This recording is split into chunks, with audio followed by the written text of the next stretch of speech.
Hi, everybody. My name is Daniel Hartlauer, and I conducted my needs assessment on the LGBTQ plus community and mental health services provided to that community. So the purpose of this needs assessment is to identify the current mental health services available specifically to serve the LGBTQ plus community. Additionally, I wanted to look at services that also provided support to them, even if they weren't considered mental health services specifically.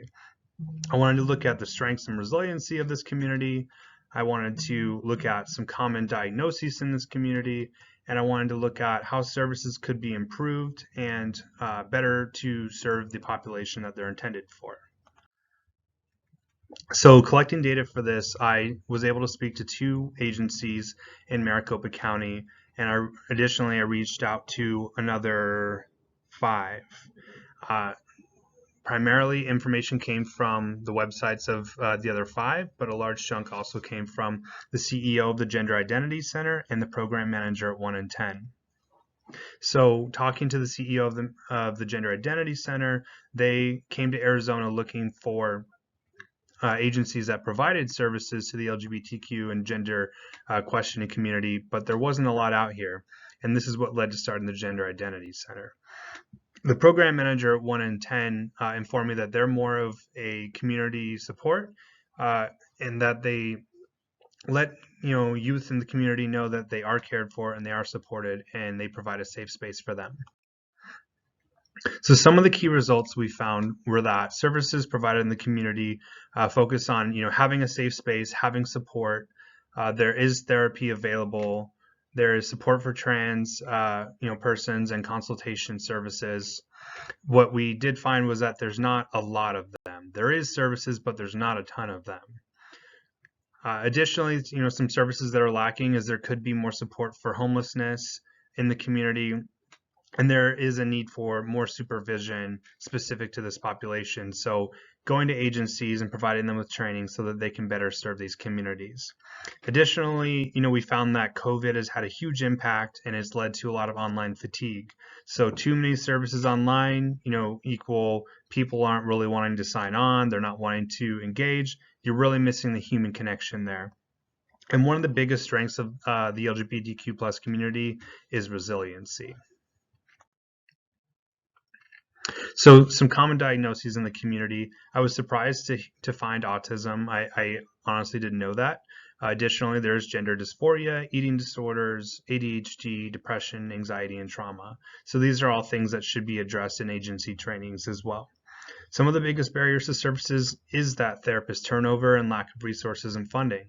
A lot of agencies, especially in the access community, they do not keep the therapist there. There's a lot of turnover. I think some of that has to do with pay, compassion fatigue, vicarious trauma, but we need to be addressing those things so that we don't have the therapist turnover that we do in the community. So we really need more resources for homeless youth, and we need more agency training. The highest risk for violence against them is easily transgender women of color across the board, and there's research that supports this as well. So in finding information, I found some mixed results. Some websites are very well organized. Some of them are hard to read, or there's some outdated information, resource guides from 2016. Some agencies are unresponsive, and there's some that are located outside of Arizona.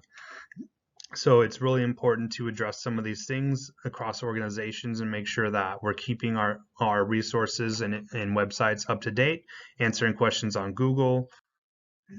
So this leads us into our recommended action plans.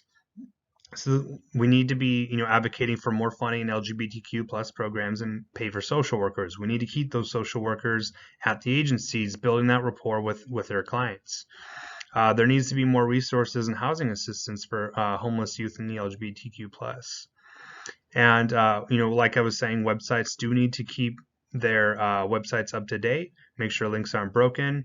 And I think it's really important to respond to those Google searches where people are asking questions in the community. Agency trainings will help to increase knowledge and I think prepare new therapists to work with this community.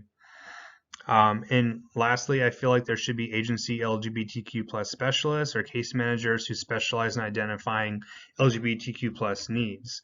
I think there needs to be a network of connectivity there so that the services are connected and that we can have an easy way to identify who's referral based, and who doesn't accept referrals, who where they can go for free. I think people get discouraged because they don't know if it's going to cost money or not.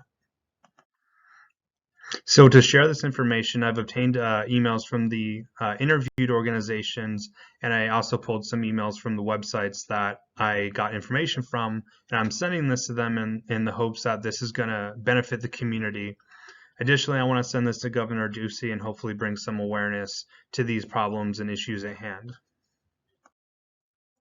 So reflecting on this process, I did identify both strengths and limitations in services.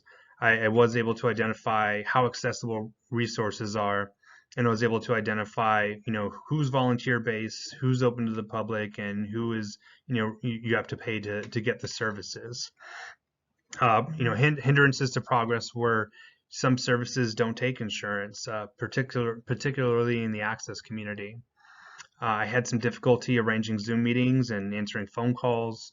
I had some difficulty accessing services because of the COVID pandemic.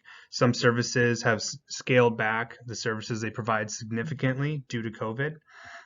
Some steps for the future is I really think there needs to be that network of providers who connect together. I think creating a Google document that the agencies share amongst each other might be helpful for updating information so that referrals can be placed, services can be suggested to agencies.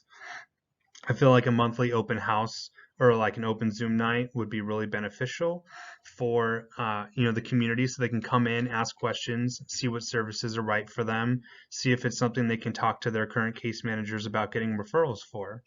And I feel like there needs to be that additional advocacy. People who care about these services need to be speaking up for them, and there needs to be community organizers helping to arrange meetings open to the public, even if they're only by Zoom.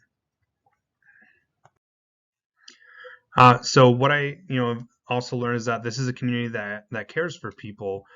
This is a community that, even though they can be hard to reach for some referrals, they want to help the community. I've also learned that the pandemic has had a really big impact on consistent services. And I've also found that volunteers make up a very large part of this community in this network.